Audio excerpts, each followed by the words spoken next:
उपासना में जड़ चैतन्य बुद्धि, स्त्री पुरुष बुद्धि, दुरात्मा महात्मा बुद्धि, इन सब का लय हो जाता है। उसकी दृष्टि में न कोई स्त्री है, न कोई पुरुष है, न कोई दुरात्मा है, न कोई महात्मा, एकमात्र परमात्म दृष्टि जागृत होती है। ये जागृत होती है, पहले भावना की जाती है, फिर स्थिति होती है। जैसे पार्थिव स्थिति होने पर पहले स्त्री पुरुष जड़ चैतन्य दुरात्मा महात्मा ऐसा दर्शन होगा, बाद में भगवत भाव होगा। लेकिन स्थिति होने पर केवल भगवत भाव रहता है, केवल प्रभु भाव रहता है। जब तक ये भाव नहीं रहता तब तक बहुत कच्चाई है, और उपासक को सावधानी पूर्वक अपने को परिपक्व करना है। परिपक्व अपना प्रयास और गुरु इष्ट कृपा। अपना केवल प्रयास ही है, कृपा का भरोसा नहीं तो परिपक्व अवस्था नहीं प्राप्त हो सकती। और आप वाणी से केवल कृपा शब्द का उच्चारण करते हैं और आप प्रयास बिल्कुल नहीं कर रहे, पुरुषार्थ नहीं कर रहे, मनमानी आचरण कर रहे हैं, तो स्थिति नहीं प्राप्त हो सकती। स्थिति प्राप्त होती अपना संपूर्ण पुरुषार्थ लगा दे और भगवत कृपा का, गुरु कृपा का भरोसा, तो स्थिति निश्चित प्राप्त हो जाती है। यही स्थिति जीवन मुक्त करती है। और जीवन मुक्त महापुरुष ही प्रियालाल के प्रेम का रसास्वादन करता है। जब तक देह भाव पुष्ट है तब तक प्रेम का प्रादुर्भाव नहीं होता। जैसे जैसे देह भाव गलित होता है वैसे वैसे प्रेम प्रतिक्षण वर्धमान होता रहता है, बढ़ता रहता है। प्रेम अगाध समुद्र है, इसलिए कभी इसमें पूर्णता नहीं होती कि अब पूर्ण प्रेम आ गया। कभी प्रेमी को ऐसा अनुभव नहीं होता कि मैं प्रेमी हूं या मेरे में प्रेम है या पूर्णता है, नहीं। हर समय एक विचित्र कोटि की चाह उत्पन्न होती है। यद्यपि जिनकी चाह है वो मिले हुए हैं, फिर भी वो इतनी प्यास है कि वो चाह बढ़ती ही रहती। चाह बढ़े दिन रैन, रात दिन चाह बढ़ती है। यद्यपि तन मन के बिछुरे नहीं, न शरीर से दूर है न मन से दूर है, पर चाह बढ़े दिन रैन। कबहु संजोग न मानहि, देखें भरी भरी नैन। हर समय नेत्र भर के रूप रस का पान करते हैं, पर ऐसा लगता है मानो कभी देखा ही नहीं। ऐसी प्रेम की महामहिम वृत्ति जब उपासक के हृदय में जागृत होती है, ये है मोक्ष सुख भी कड़ुआ कर देने वाला सुख। मानो देह में जो मृत्यु लोक का सुख है तो बड़ा घृणित सुख है। इससे उच्च कोटि का सुख देवलोक में है। देवलोक से भी तपलोक, महरलोक, जनलोक, फिर सबसे ज्यादा महान सुख ब्रह्मलोक में है। लेकिन ये जितने सुख हैं सब मायाकृत हैं। जो दास को सुख मिलता है वो ब्रह्मा जी को भी सुख ब्रह्म पद में नहीं मिला, भगवत दासत्व। फिर जो सखाओं को सुख मिला उसकी तो महिमा ही क्या। जो वात्सल्य भाव से प्रभु को दुलार करते हैं उनके हृदय को क्या कहना। जो कांता भाव से प्रभु से प्यार करते हैं उनको कौन उपमा दे किसी से, क्योंकि वो अद्वितीय हैं। जो कांत श्री कृष्ण को मानकर आठों पहर उनमें चित्त को श्रृंगार भाव से जोड़ते हैं। और ये तो महामाधुर्य रस वृंदावन नित्य विहार, यहां जब चित्त स्पर्श करता है तो मोक्ष कड़ुआ लगने लगता है।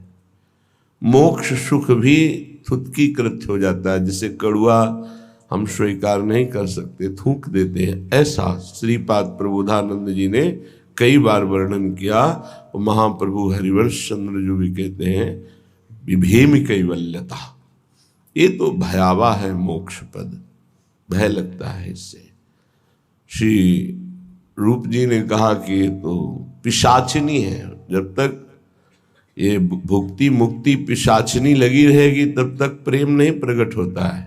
भोगों को भोगने की इच्छा रूपी पिशाचिनी या मुक्त हो जाने की पिशाचिनी। ऐसा महापुरुषों ने जब प्रिया प्रीतम के प्रेम रंग रस का रसास्वादन किया तो मोक्ष मुक्ति पिशाचिनी लगने लगी, भयावह लगने लगी, कड़वी लगने लगी, थुतकी कृत्य हो गई। फिर और कौन सा सुख बचा? सर्वश्रेष्ठ महासुख आत्म सुख जीवन मुक्त महापुरुषों को प्राप्त होता है।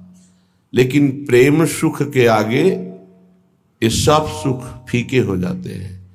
इन्हीं बिलोकत अति अनुरागा, बरबस ब्रह्म सुख ही मन त्यागा। ब्रह्म सुख का भी त्याग करके मन प्रभु की रूप रसासों का रूप का आनंद प्राप्त करने के लिए विकल हो गया। जनक जी महाराज का और ज्ञानियों की और ब्रह्मबोध संपन्न महापुरुषों की तो अलग वृत्ति रही। ये तो बड़े बड़े ज्ञानियों के गुरु हैं। इसलिए श्रीपाद कह रहे कि तिक्ति भूता विमुक्तिर विषम निरय वदभाति सर्वेन्द्रियार्थाः सर्वे भोगा भवन्ति प्रबल गरल वन्युद्भट ज्वाल कल्पाः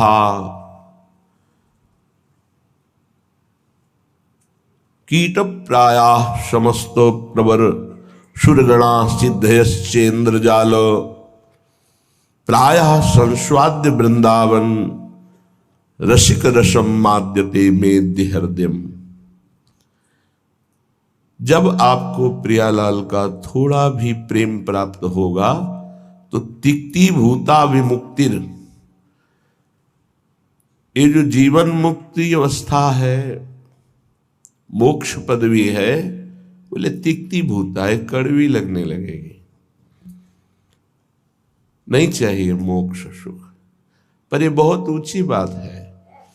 अभी तो मृत्यु लोक के भोग ही आपको परास्त कर देंगे। मोक्ष सुख तो जो ब्रह्मलोक तक के भोगों का त्यागी होता है उसको प्राप्त होता है। ये प्रेमी जन मोक्ष के आगे भी जो महारस है उसमें स्थित है। मर्त भोग तुम्हें आकर्षित करके भ्रष्ट कर देते हैं तो मोक्ष सुख तो बहुत दूरी की बात है। हमारी स्थिति नहीं है, पर हमारे गुरुजन जो आगे चल रहे हैं उनकी स्थिति है और उसी मार्ग में हम चल रहे हैं, तो हम स्थिति ना होते हुए भी उसी मार्ग का अनुसरण करेंगे जिसमें हमारे गुरुजन गए हैं, महापुरुष जन गए हैं। महाजनों गतेन स पंथा, जिसमें महापुरुष जन गए उस पंक्ति में हम खड़े हैं। स्थिति हमारी नहीं है, पर हमको वही आचरण करने हो, वैसा ही भाव रखना है जैसा हमारे आगे विराजमान गुरुजन जो पंक्ति में हैं, जो प्रियालाल को दुलार करने वाले हैं, जो प्रियालाल के समीप पहुंच चुके हैं, जिनके आसपास आठों पहर महासुख घेरे रहता है, तो हम उसी मार्ग से चल रहे हैं। इसलिए जैसे कोई कहे कि हमारी स्थिति तो नहीं, पर हम उसी पंक्ति में तो खड़े हैं ना, तो हमको वैसा ही व्यवहार करना है। इतना बड़ा त्याग किसी और की सामर्थ्य नहीं, सिर्फ प्रेम की सामर्थ्य है जो मोक्ष सुख का भी त्यागी बना दे, और ऐसा त्यागी कि पुनः उसकी इच्छा ही कभी न हो। तिक्ति भूत्वा विमुक्तिर, मोक्ष पदवी कड़वी लगने लगती है। श्रीपाद कह रहे हैं विषम निरयवद भाति सर्वेन्द्रियार्था, निरय कहते हैं नरक को, और जितने भी भोग हैं ये विषम हैं, ये एक रस नहीं है। आज कामना जितनी बड़ी हुई तो भोगो, तुम्हें अच्छा लगेगा, फिर भोगो, फिर भोगो, तो मन कहने लगेगा इस शरीर में नहीं, उस शरीर में देखो, इस भोग में नहीं उस भोग में, इस वस्तु में नहीं उस वस्तु में। इसका मतलब हमको केवल भुलावे में डाला जा रहा है, सुख नहीं है। लिखा विषम निरय वदभाति सर्वेंद्रियार्थाः। इंद्रियों के जितने भी भोग हैं ये सब नरक प्रदान करने वाले हैं, इनमें किंचन मात्र सुख नहीं है। श्री कृष्णचंद्र जी ने गीता जी में कहा दुख योनयः, अर्थात केवल ये दुख प्रकट करते हैं। पक्की बात है, सच्ची बात है। अज्ञान के कारण आपको ऐसा लगता है कि इंद्रियों के भोग भोग कर मैं सुखी हो रहा हूं, लेकिन सत्य विषय यह है कि जब उनको भोगो तो अंदर से आता है कि जो मैं चिंतन में सुख प्राप्त कर रहा था वो तो है ही नहीं। बड़े बड़े भोगियों को घृणा होने लगती है, पर वो घृणा दूसरी तरह की होती है, वैराग्य नहीं होता। उस शरीर से नहीं, दूसरे शरीर में, उस शरीर से नहीं, तीसरे शरीर में, ऐसे वो भटकता है। और जो विवेकी होता है वो संपूर्ण भोगों से नरकवत अपना पिंड छुड़ा लेता है। इन भोगों के भोगने में तुम्हारा चिंतन प्रधान है और कुछ नहीं। ध्यायतो विषयान पुंसास संगस तेषुपजायते। यदि तुम विषय चिंतन न करो तो किसी विषय में सुख नहीं है। तुम्हारा जब एकांत में चिंतन बनता है तब वो तुम्हें चिंतन के कारण सुखानुभूति होती है, ना कि उस विषय में सुख है।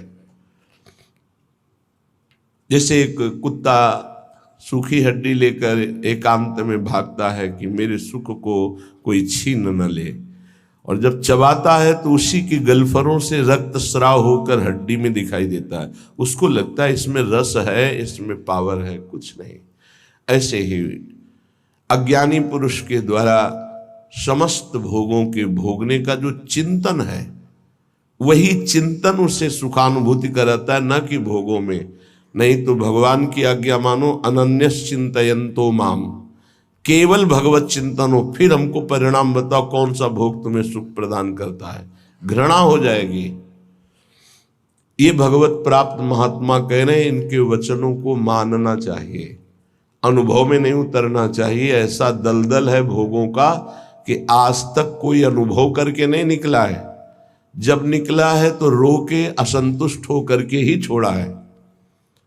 कभी कोई ऐसे भोग नहीं छोड़ पाया कि बहुत भोगा, हमें तृप्ति हो गई, अब मैं जा रहा हूं भगवान की शरण में। ऐसा कभी नहीं हुआ, एक भी नहीं हुआ। चाहे जितना बड़ा सम्राट हो, चाहे जितना भोग बाहुल्यता हो, रोया, पश्चाताप किया और असंतुष्ट होकर, अतृप्त होकर त्यागा। वही बात आज है आपके हृदय में कि आप अतृप्त हैं, भोगों से असंतुष्ट हैं, तो अनुभव के लिए मत जाइए। गुरुजनों की, महापुरुषों की बात मान लीजिए और उसका चिंतन छोड़ दीजिए। बस खास बात है, तुम्हारे को अगर कोई परेशान करता है तो तुम्हारा चिंतन परेशान करता है। अंदर से ठीक बैठकर देख लीजिए। बड़े भाग्यशाली उपासक है जिन्होंने अपने चिंतन को बचाने की चेष्टा की। कोई भी क्रिया तब होती है जब चिंतन होता है। ये बहुत सिद्धांत है, भगवान के वचन है। ध्यायतो विषयान पुंसास संगस तेषुपजायते। जब हम किसी विषय का ध्यान करते हैं, चिंतन करते हैं, मनन करते हैं, तो हमारे अंदर उसके भोगने की इच्छा प्रकट होती है। चाहे वो कोई खान पान की वस्तु हो, पहनने ओढ़ने की वस्तु, ये सब भोग के अंतर्गत आते हैं। सर्वेंद्रियार्थाः, समस्त इंद्रियों के अर्थ भोग अलग अलग है। श्रवणेन्द्री, घ्राणेन्द्री, नेत्रेन्द्री, त्वगेन्द्री, वाकेन्द्री, हस्तेन्द्री, पादेन्द्री, जनेन्द्री, गुदाएन्द्री, ये सब इंद्रियां हैं। 5 कर्मेंद्रियां हैं और 5 ज्ञानेन्द्रियां हैं। इनका मुखिया मन, ये 11 इनका काम ही है जगत के भोगों में चिंतन लगाना। बहुत सूक्ष्म विषय प्रार्थना है, ये संतों के अनुभूत विषय है। चिंतन किसी विषय का ना हो और फिर कोई भोग भोगो, बिल्कुल 100 में 100% आपको सुख नहीं मिलेगा। और ऐसे महापुरुषों का जो चिंतन भगवान में स्थित है, प्रियालाल में स्थित है, उनके लिए कहा गया वो, विषयान ग्रहणंत मुंचंत, वह कोई फर्क नहीं पड़ता। विषय सेवन में, पाप कृत्य में, पुण्य कृत्य में अंतर से देखा जाता है कि उसको बराबर 5 व्यक्ति बराबर वही क्रिया कर रहे हैं, चाहे वो पाप की हो या पुण्य की हो, लेकिन पांचों का फल अलग अलग हो सकता है। एक का राग नहीं है, बिल्कुल केवल क्रिया है, बिल्कुल राग नहीं है, बिल्कुल नहीं बंधेगा, उसका हर कर्म अकर्म हो जाएगा। एक है बहुत कम राग है, उसको बहुत कम फसाओ उसको होगा। एक है संपूर्ण राग चित्त में है, उसको पूरी आसक्ति उसकी दुर्गति करा देगी। अंतर से तुम कितना चिंतन करके उस भोग को स्वीकार किए हो, बस खास बातें हैं। इसीलिए भगवत प्राप्ति के मार्ग में चाहे जो विषय हो, यदि वो बहुत प्रिय लग रहा है और उसका हमारा चिंतन बना है, तो उसे हमें सेवन नहीं करना चाहिए, चाहे वो कितना सतोगुणी भोग क्यों न हो, क्योंकि हमारा चिंतन बना है। और अगर हम भोगेंगे तो चिंतन पुष्ट हो जाएगा, और बार बार चिंतन होगा तो हमारे चिंतन में विघ्न पड़ेगा। इसलिए जिस वस्तु का चिंतन हो कि आज तो अमुक चीज खानी है, अमुक चीज देखनी है, अमुक चीज भोगनी है, उसका बहुत सरलता पूर्वक यदि माया ने सानिध्य दे दिया तो भी ना भोगा जाए, ये बहुत अंदर से अध्यात्म पुष्टि की बात है, इसे समझ लो। श्रीपाद कह रहे विषम, पहली बात यह है कि तुम हर्षित होकर जे ही भोग में जाओगे तो परिणामता तुम्हें शोक मिलेगा, क्योंकि द्वंद है, ये विषम है। हरिवंश महाप्रभु इसी संसार पर विजय प्राप्त करने के लिए प्रेम की बात कही है। अगर इस संसार को जीतना है तो एकमात्र भगवत प्रेम है, दूसरा कुछ नहीं, दूसरी किसी की सामर्थ्य नहीं है। प्रेम में बहुत प्रबल शुभ अशुभ दुर्ग विध्वंस बल तब जयति जयति जग उच्चरे। सेवक जी महाराज कह रहे जीत विषम संसार कीर्ति जग विस्तर है। जीत विषम संसार कौन? जय जय श्री हरिवंश नाम गुण गाई है, जो नाम जप कर रहे हैं, लीला गायन कर रहे हैं। सर्वेंद्रियार्था, समस्त इंद्रियों के अर्थ, उनके भोगने का चिंतन और भोग क्रिया ये नरक प्रदान करती है, नरक स्पष्ट। सर्वे भोगा भवंति प्रबल गरल, क्योंकि जितने भी भोग हैं ये प्रबल विष है। प्रबल विष, प्रबल विष का मतलब होता है तत्काल असर करने वाला। एक मीठा विष होता है, महीनों में असर करता है, लेकिन भोग तत्काल पागल बना देने वाला है। चिंतन हुआ, सानिध्य भोग का हुआ, पागल बन गया, क्या करना चाहिए क्या नहीं करना चाहिए सब भूल गया। देखो कितना असर चढ़ा उसका, कि उसका चिंतन, उसकी क्रिया सब भागवतिक मिट गई, और उस समय वो कामांध हो गया, उस समय वो वासना में हो गया, सारा चिंतन खत्म, सारी की सारी वृत्ति। ये जहर है, इसे कह रहे सर्वे भोगा भवंति प्रबल गरल। ये प्रबल विष है जो तत्काल चढ़ता है, देखने से चढ़ता है, छूने से चढ़ता है, चिंतन से चढ़ता है, फिर भोगने से क्या होता होगा। ये ऐसा प्रबल गरल है, विष है, कि एक विष तो खाने से ही केवल एक शरीर में चढ़ेगा, एक जन्म नष्ट करेगा। लेकिन ये भोग कह रहे सर्वे भोगा भवंती प्रबल गरला, ये इतना बड़ा विष है कि देखने से चढ़ जाता है, सुनने से चढ़ जाता है, चिंतन से चढ़ जाता है, फिर भोगने से क्या दुर्गति होगी। इसलिए कहा निरवय वदभाति सर्वेंद्रियार्था, जो इंद्रियों के भोगों का चिंतन करके उनको भोग कर सुखानुभूति करते उनको नरक की प्राप्ति होती। भगवान ने भी कहा त्रिविधम नरकश्चेदम द्वारम नाशन मात्मनः कामः क्रोधा तथा लोभा तस्मादेत्रेम त्यजेत। ये तीनों नरक के द्वार हैं, काम क्रोध लोभ, ये निश्चित नरक प्रदान करते हैं। वन्युद्भट ज्वाल कल्पाहा, और ये भोग क्या करते हैं, हृदय को जलाते हैं, अग्नि जैसे जला करके त्वगेंद्री को, शरीर को कष्ट देती है। लेकिन ये कारण शरीर तक प्रभाव डालते हैं भोग, स्वभाव, अंतःकरण, इंद्रियां और स्थूल शरीर भी। इस तीनों शरीरों पर विष का प्रभाव पड़े, ऐसा विष की रचना आज तक नहीं हुई प्रकृति में। प्राकृतिक विष केवल स्थूल शरीर पर प्रभाव डालता है, इस पर। लेकिन ये सर्वे भोगा भवंति प्रबल गरलहा, ये स्थूल शरीर पर भी प्रभाव डालते हैं, सूक्ष्म शरीर को वशीभूत कर लेते हैं और स्वभाव को बिगाड़ देते हैं। देहाभिमानी पुरुष जब इंद्रियों के द्वारा विषयों का चिंतन करके भोग करता है तो उसके तीनों शरीर बर्बाद हो जाते हैं, तीनों शरीर उसके गंदे हो जाते हैं। ये इसीलिए जो विज्ञजन है वो कह रहे हैं कि इससे बड़ा कोई जहर ही नहीं है। सर्वे भोगा भवंति प्रबल गरला वन्युत भट ज्वाल कल्पाहा, हृदय जलाता है, भोगने पर भी जलन, भोगने के बाद भी पश्चाताप की जलन, पश्चाताप की जलन। और वो पश्चाताप टिकाऊ नहीं होता है, 1 घंटे 2 घंटे जलन हुई, तीसरे घंटे फिर उसी भोग की चिंतन वृत्ति, फिर वही भोग की क्रिया। बड़ी दुर्गति है संसारिक जीव की, बड़ी दुर्गति। ऊपर से चिकना चुपड़ा शांत नजर आ रहा है, अंदर देखो इसमें लिखा है वन्युत भट ज्वाल कल्पाहा, कामाग्नि, क्रोधाग्नि, लोभाग्नि, उससे जल रहा है वो। कीट प्रायाः समस्त प्रवर सुरगणाः सिद्ध्यश्चेन्द्र जाल, कह रहे कि बड़े महापुरुष हैं, इसलिए कह रहे हैं कि इन कीड़ों में और देवताओं में कोई फर्क नहीं है। क्यों?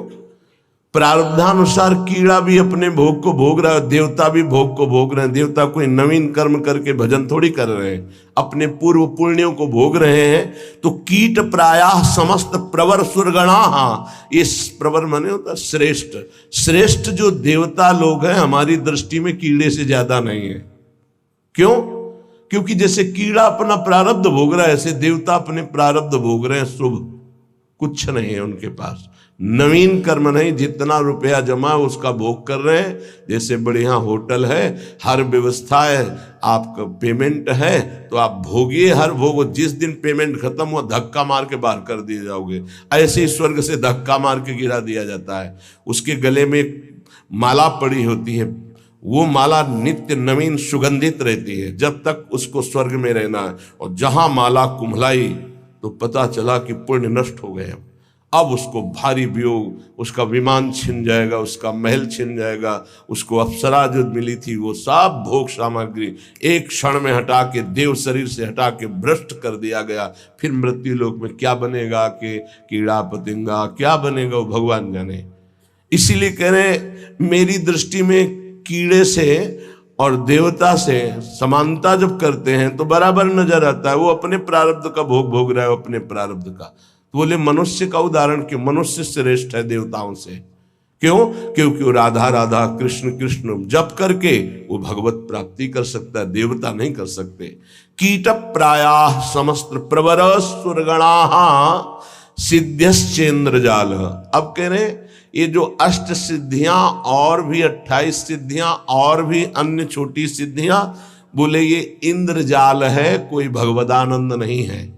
इंद्रजाल माने होता है जो है नहीं पर दिखाया जा रहा है, माया का, जादू का एक नया तमाशा। सिद्धियां क्या है? माया का एक नया तमाशा।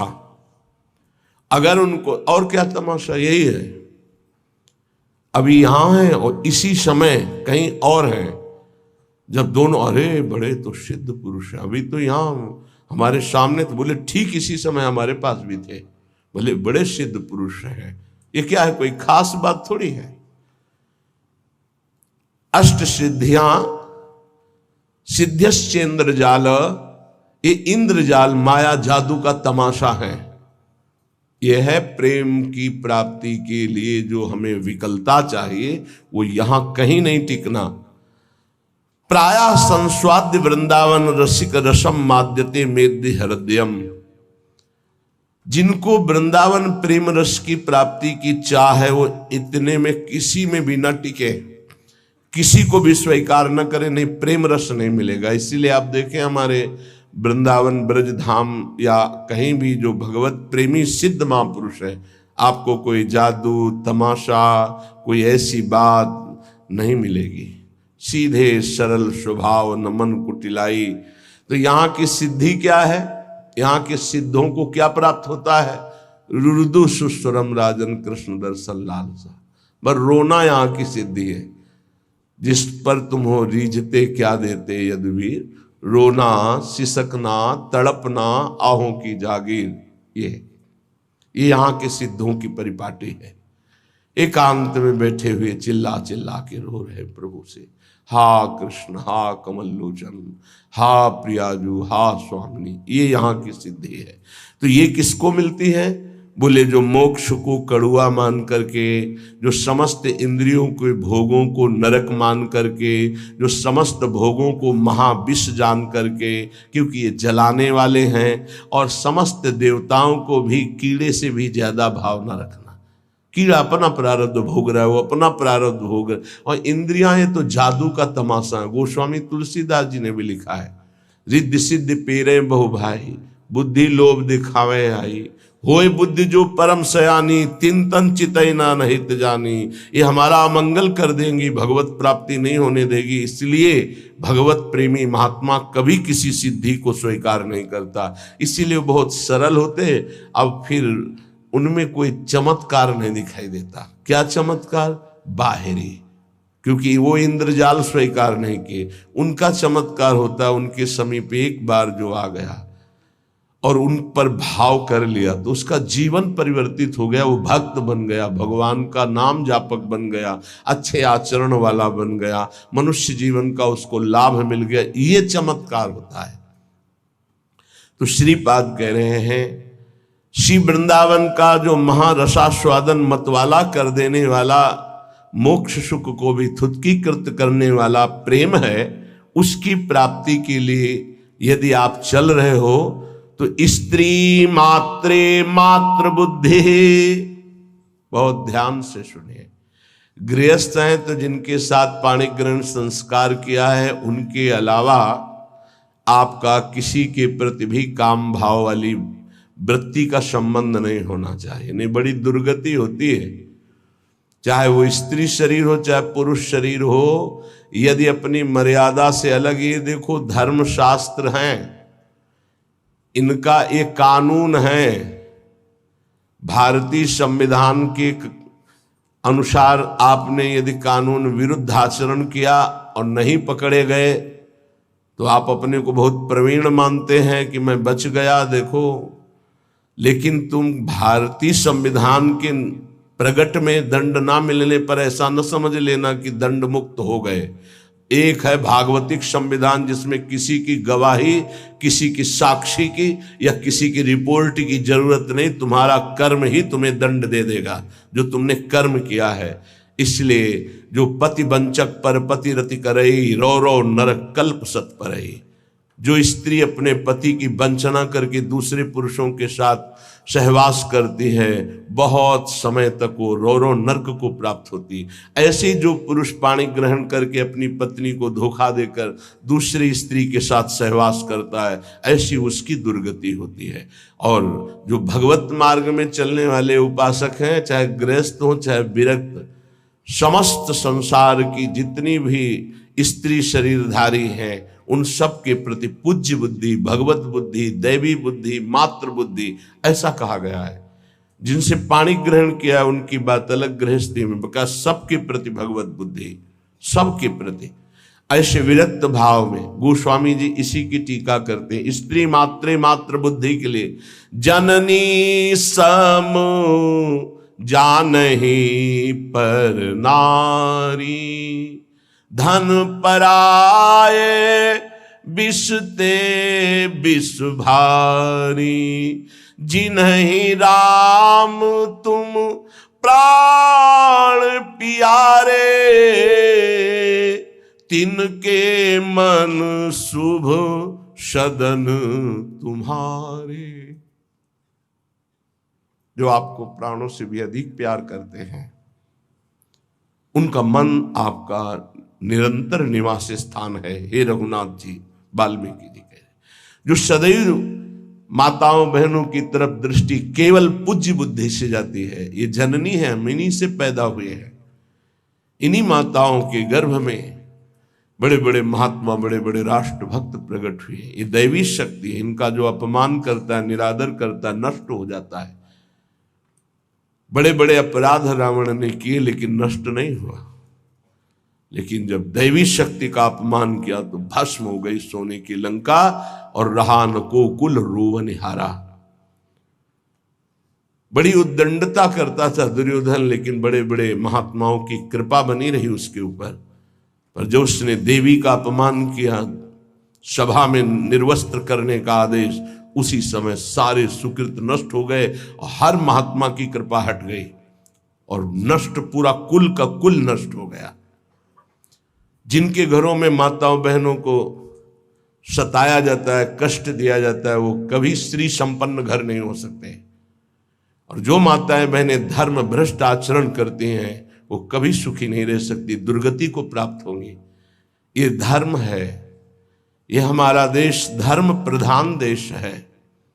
बहुत महिमा इस भारत देश की गाई गई है, क्योंकि इसमें धर्म प्रधान क्षेत्र, अलग अलग भगवान ने क्षेत्र, जैसे स्वर्ग है वो भोग भूमि है, नरक है वो पाप भोग भूमि है, मृत्युलोक है, मृत्युलोक में भारत भूमि भगवत प्राप्ति का परम धर्म स्थल है।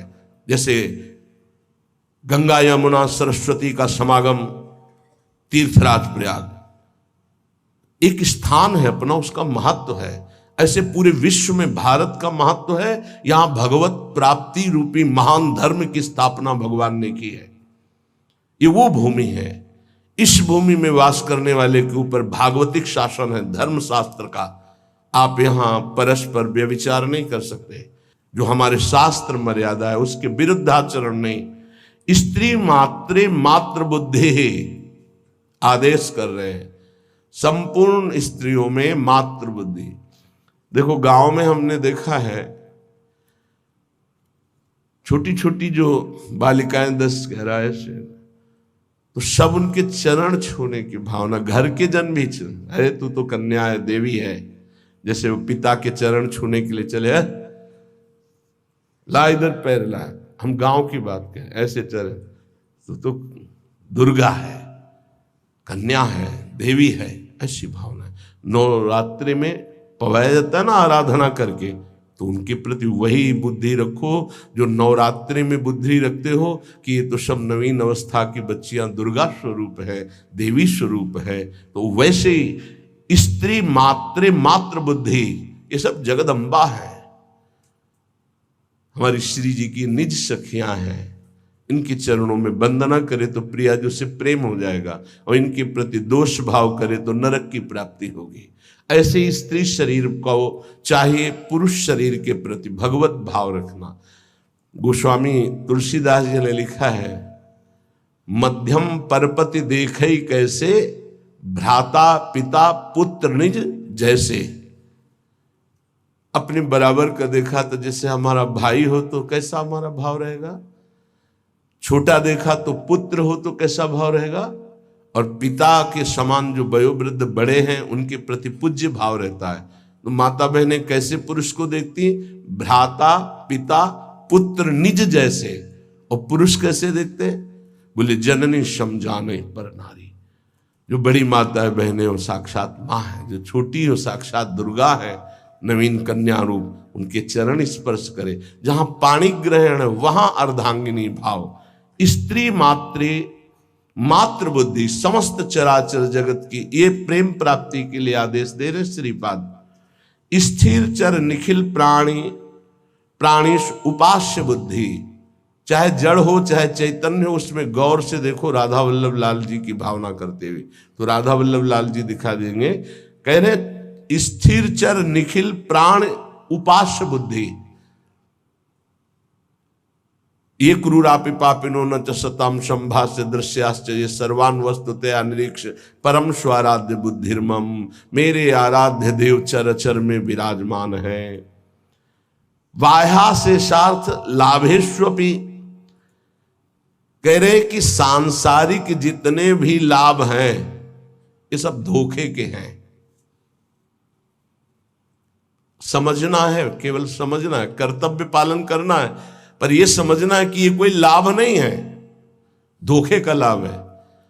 1 अरब रुपया बैंक में जमा है आपके पास, बढ़िया मकान बना है, पूरे जीवन भर मेहनत की, खूब छल कपट जैसे भी बना, सब व्यवस्था कर ली, अब मरने का समय आ रहा है। अब वो कब आएगा ये तो पता नहीं, किसी का कभी भी आ सकता है, जवानी में आ सकता है, बुढ़ापे में आ सकता है, बाल्यावस्था में। यहां जो कह रहे हैं कि बाह्या शेषार्थ लाभेष्वपि, जितने भी सांसारिक लाभ है वो सब बेकार हैं, बाह्य हैं।